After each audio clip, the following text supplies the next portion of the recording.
দুইটারও বাড়ি মারছে তুমি। আরে মেন হচ্ছে মেন আটক লাগছে। আমি তো আইসি বলতে আমি তো হেরে বাঁচাইবার চেষ্টা করছি। আলটুকে। আচ্ছা ওখানে ওয়াগনার প্রথম ওয়াগনার হেরে বাঁচাইবার চেষ্টা করছি। কিন্তু আমি নিজে চাই মনে মারি যাই লাগিয়ে গেছে। এরপরে লগে টুকটুক ঢুকাইছে। এবারে আমি লগে টুকটুক আইলো না তো টুকটুক এখানে থামাইলা হতো লগাই আমি দাঁড়াইছি। হ্যাঁ লগাই আমি এখানে দাঁড়িয়ে গেছি। লাগে কেমনে? হ্যাঁ কেমনে লাগে? বিলা না না অটো যদি দাঁড়াই তাহলে লাগে কেমনে? তুমি মারছো না ইয়া ডাইরেক্ট তোমার গাড়ি কেন এলো? আমি অটো ড্রাইভার কই দিই। প্রথম অটো লাগছে। হ্যাঁ ওয়াগনারে প্রথম লাগছে লাগিয়া এরপরে মানে টুকটুক লাগছে। ঠিক আছে এরপরে আইয়া আমি সিধা অনাইয়ার দাঁড়িয়ে গেছি। আমি জানি একটা গাড়ির মধ্যে লাগছে আমার দাঁড়াইতে লাগবো এটা আমি আইয়া ওটার বডি গেলাম। আচ্ছা তোমার ইয়া তুমি গাড়ি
কি হয়েছে ঘটনাটা?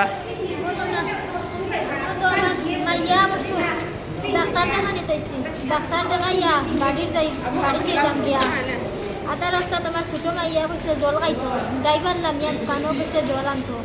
এরপরে দিকে গাড়ি দিয়ে আইয়া বাড়ি মারছে। এখন কিতা গাড়ি বাড়ি মারছে কইতে পারতাম না। পরে আর কইতে পারতাম না। পরে দেখি যেমন আমার ছেলে এখানো ফেলাই মেয়ে এখানো ফেলাই আমার বই নাচলো লগে বই নেখানো ফেলাই আপনার মোবাইল সব ওখানো ফেলাই। পরে মোর কিছু একটু খুশ আসলো উঠিয়া মোবাইল টুবাইছে আমার মেয়ে তুলো লইছি ছেলে লইছি লইয়া হসপিটাল মানুষে হসপিটাল লইয়া গেছে।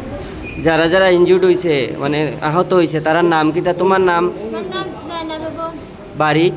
শনিচড়া। আপনার মেয়ের নাম? আমার মেয়ের নাম রিহানা পারভিন, ছেলের নাম? জাকির হোসেন। এখন যে তারা যে মারছে এখানে কি গাড়িটা আছে? আমার বোনের নাম জাহানারা। গাড়িটা কি স্পটে আছে? গাড়ি যেটা আমরা কোনো আসলাম ওটা আছে আর যেটা বাড়ি মারছে এটা হইতে পারতাম না। তোমরা কি প্রাথমিক অবস্থা এখানে নিয়ে আইছে না শনিচড়া গেছে? আগে শনিচড়া নিছে, আগে শনিচড়া নিছে, এখান থেকেই রেফার করছে তোমরা ধর্মনগর? তাকে রেফার করছে। আচ্ছা ঠিক আছে। তোমরা টোটাল 3 জনই হয়েছ? 60 জন। ঠিক আছে ধন্যবাদ। শনিচড়া অ্যাক্সিডেন্টটা হয়েছে এখন নিয়ে আসা হয়েছে, তাদের অবস্থাটা কীরকম স্যার? এখন পেশেন্টরা সব মোটামুটি স্টেবলই আছে। তারা এখন আমরা ভর্তি রাখছি, অবজারভেশন রাখছি, কিছু ইনভেস্টিগেশন করাইতেছি, সিটি স্ক্যান দিয়েছি। ঠিক আছে এখন তারা আমরা ভর্তি রাখছি, দেখি রিপোর্ট করি। আজকে 24 ঘন্টা গেলে মোটামুটি পাওয়া যাবে কতটুকু বেটার আছে কি আসে। স্যার এদের মধ্যে কেউ কি মানে সিরিয়াস কন্ডিশন আছে না সবাই মোটামুটি? এখন মোটামুটি সবাই স্টেবল, এখন পর্যন্ত স্টেবল আছে। ঠিক আছে আমরা দেখি সবাই এখন ভর্তি করছি। আমরা 4 জন পেশেন্টের মতো আসছিল, তারা শনিচড়া থেকে রেফার হয়ে তারা আমরা ভর্তি রাখছি। ঠিক আছে স্যার, ধন্যবাদ স্যার।